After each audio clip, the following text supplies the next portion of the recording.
The e-bike is up for the night. In covers, I'll put it away tomorrow. We're leaving tomorrow.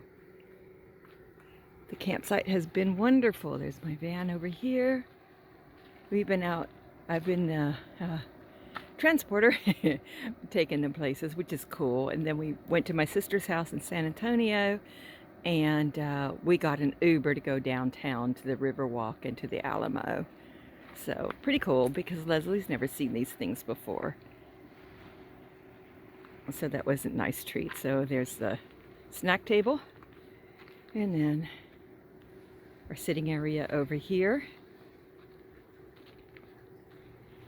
And I'm gonna try to do a trail cam tonight to see if we catch any critters. So I hope they come back pretty soon. They're going to be surprised because they have no idea, and Leslie is hungry, so we're all kind of hungry probably at this point. So yeah, that's nice. Very nice.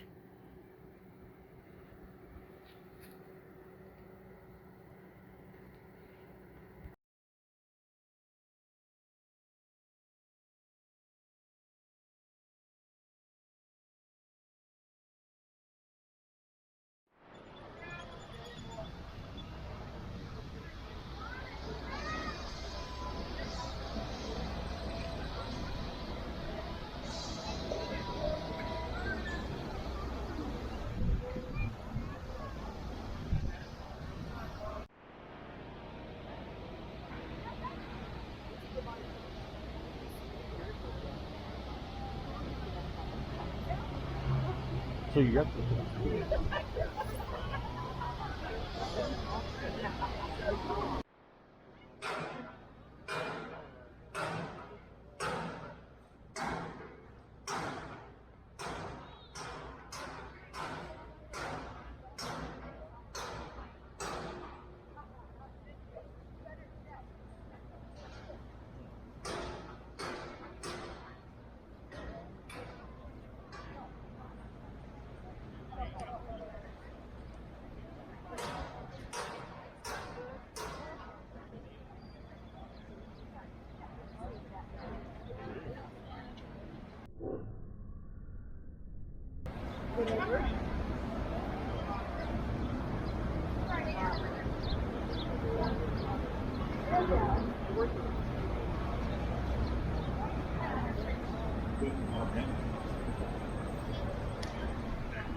Remember the Alamo.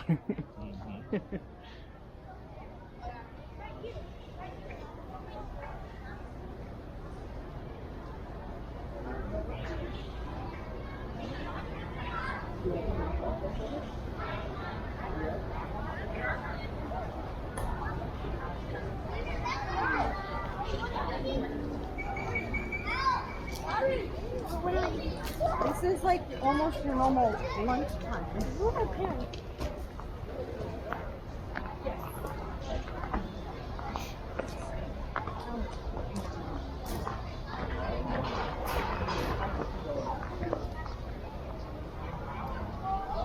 How often does that get cleaned up? Oh my gosh. Or does it ever get cleaned up? Probably not. Hmm. I don't know. There's dollar bills down there.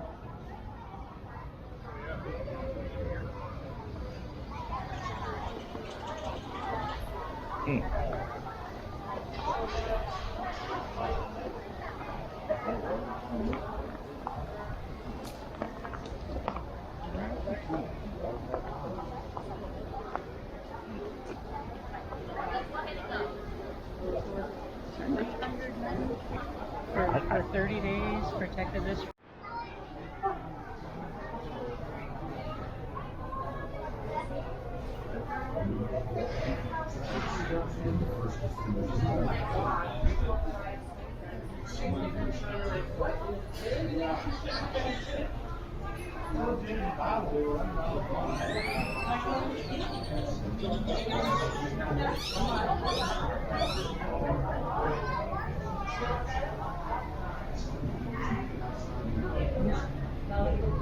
No, there's usually like those freaking fabrics and stuff. I haven't seen one today.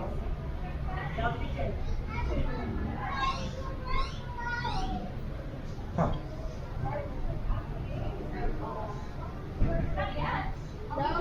Why not yet? Why? Friends, is he our voice now? Would you be respectful? Sit on the doctor, would they have patients? Hey, listen, please do not sit or leave. So if you touch,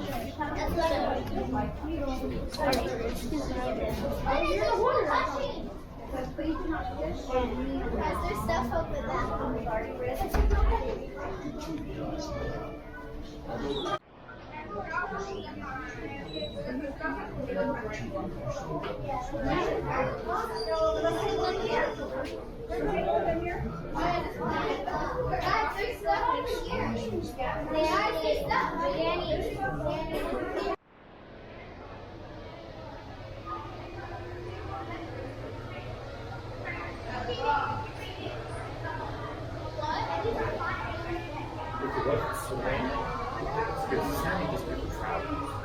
So cute though, isn't it? Did you see these? How soft they're. Cute. The kids go to Oakland movie. Those are really cool. I like those. $45. Ouch.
Whataburger.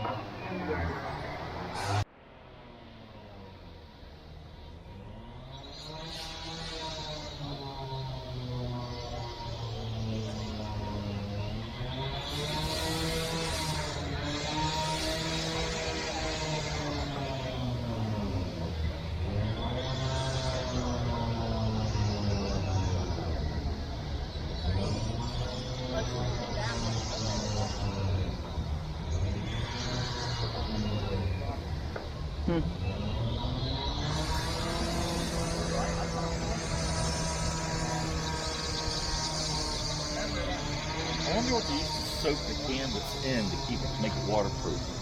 If it was just oils or fat. Probably oils or waxes or something. Yeah. Well, that's bigger than 10 trees, probably.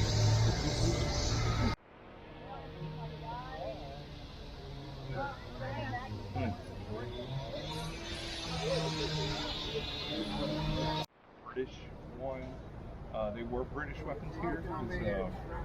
Once Mexico wins their independence in Spain, after the 300 years of suppression, they never bothered to produce small arms. So after the collapse of the Spanish Empire and this new country formed, you need weapons. And so the British have a huge surplus market, and they're ready to get rid of that surplus. So they sell them dirt cheap at the time to Mexico. And that's how British weapons make their way here. You do see surplus weapons from Springfield coming here when you see people from the United States making their way here to the Mexican territory. So that's why you do see some, but it's majority it's going to be rifles, because a lot of these men that are coming from the United States are coming on their own. They're mountain men, they're hunters. They have been served in militia, so they're bringing more rifles with them. So you're going to have a slew of variety of rifles. And today we tend to think that every rifle is a Kentucky long rifle. That's I was going to say, yeah. So, but here, this has been the thing ongoing for 300 years, because a lot of people don't realize is that we were at war with Spain. Texas was at war with Spain. We see two major battles. And what weapons do we find? Spanish escopetas, French weapons, English weapons, U.S. weapons. Just a slew of weapons. Everybody wants a piece of the pie. And everybody's coming, freedom fighters, to help their suppression against the Spanish rule. And you're going to get people from the United States bringing, and you do have some help from James Monroe. But after 1813, start seeing a variety of weapons. There's no one weapon until the Mexican government starts to purchase British arms. And that is basically going to be the primary weapon for the Mexican army. Yeah, and then, but you do see a slew of weapons. When Mexico fortifies this old mission even more, you do see British vessels in here that will be stored here. But other than that, it's a smooth bore infantry weapon. Round ball, 120 grains. Effective range on the battlefield. It's about 100 yards. It's got a good effective range when you're not stressed. What caliber is it? This particular one is a 69 caliber. The best the she's carrying is a 75. Wow, such a big bore. That's a 69 caliber quality. So that's a lot of velocity. Yeah, it is. A lot of energy in a bore. But we have the idea that muskets are highly inaccurate, but you have to understand that you cannot compare it to modern day weapons. No. I mean, this is the weapon that built the British Empire. I mean, you have to think, why would you use a flaw weapon? Right? But how it's used, how it's properly used on the battlefield is devastating. It's a devastating blow if you hit somebody. So are these referred to as muskets? Yes, ma'am. Okay, I thought they were. Now, these start to fade out 1820s, 1850s, because muskets are starting to become rifle. These are all just smooth bore. The advancement continues. And there's no stopping. So the British best itself, about 1830, ceased to exist. These are becoming rifle. Caps are now productive. It's just, these are starting to fade out. In Pennsylvania, this is the only thing you're allowed to use to hunt for deer or for the muzzleloader. It's flintlock, and it's either 50 caliber or 45. Wow. Yeah, imagine taking that. So when you say 69 or 75, that's a big ball. I mean, whenever it hits you, I mean, it's just so much inert, so much weight in the bore itself. That would be something. Oh man! How many grains of powder would you put in? I know the best is 120. I'm not 120. Sure. I think this is 90. Okay, usually we run like 90 to 100 on 50 caliber. Who? Oh, hey, how you doing? Yeah. Hey. He'd be shooting this one. Okay. Yeah. Yeah. Well, thank you for your time. Excuse me, I'm gonna. Yeah, thank you. Our Appreciate it. it. Yeah, I thought they were calling them muskets.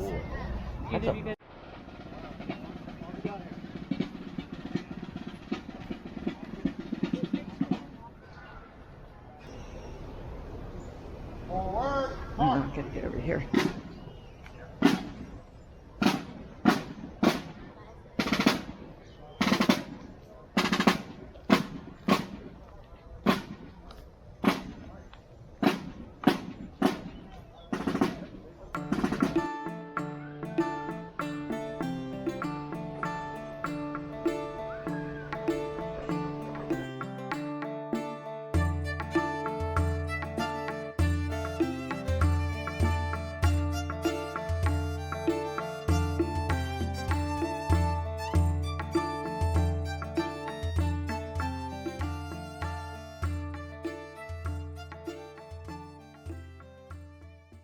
Men and women, they have rifle mag, powder horn. So the way that these guns are going to be loaded is to measure out the powder. That's going to be in a small powder measure. Pour that down the barrel. You're then going to grab a ball and a patch, put that ball and patch on, seat that out the barrel, and then you're going to get to do the fun part of ramming that all the way down. So you're going to have to fight that rifling. Now you're almost done. All you have to do is pour a little bit of powder in the pan. Make sure you have just enough to top it off, not too much, not too little.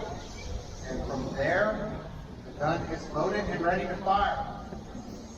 And while this is all well and good when you're hunting, in battle, this takes too long.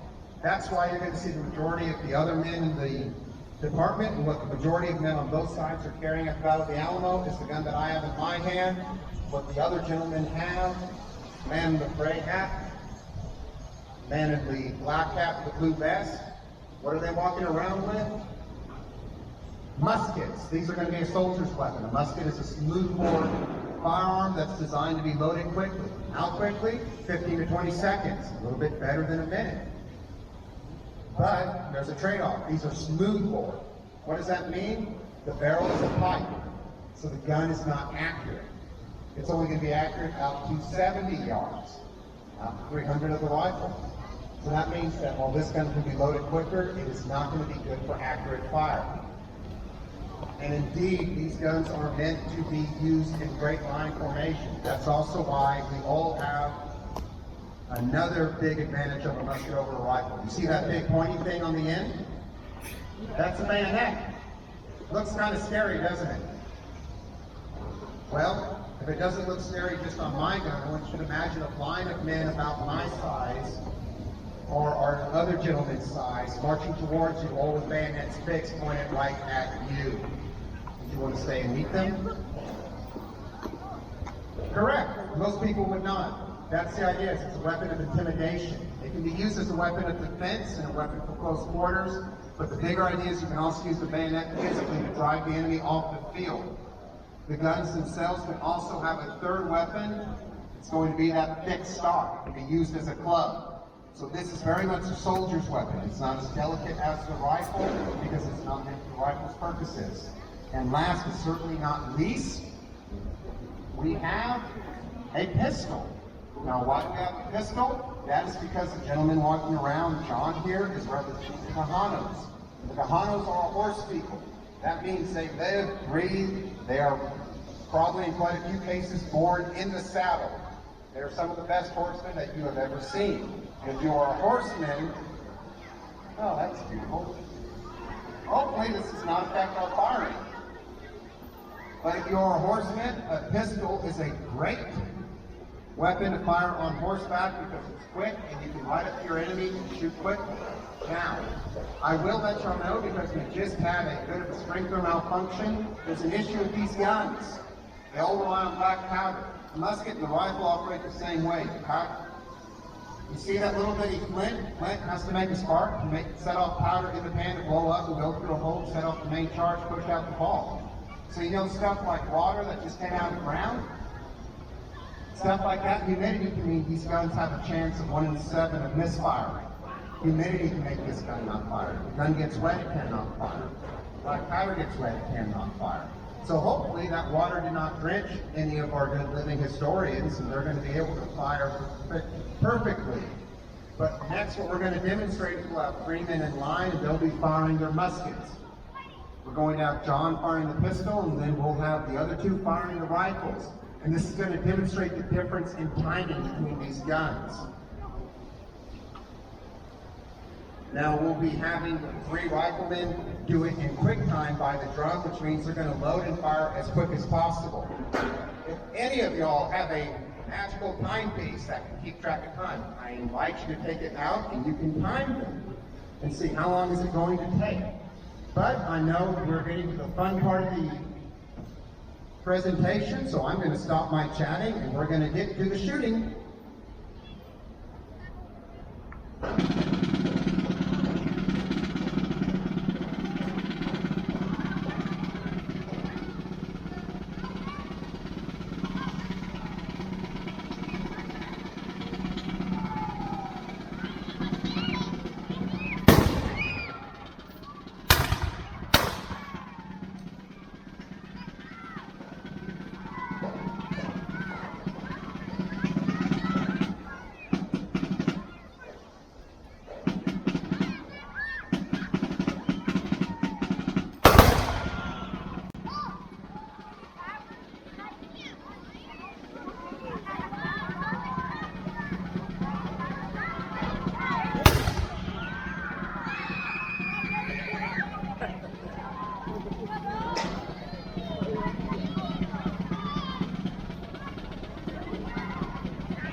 Well, wait, should we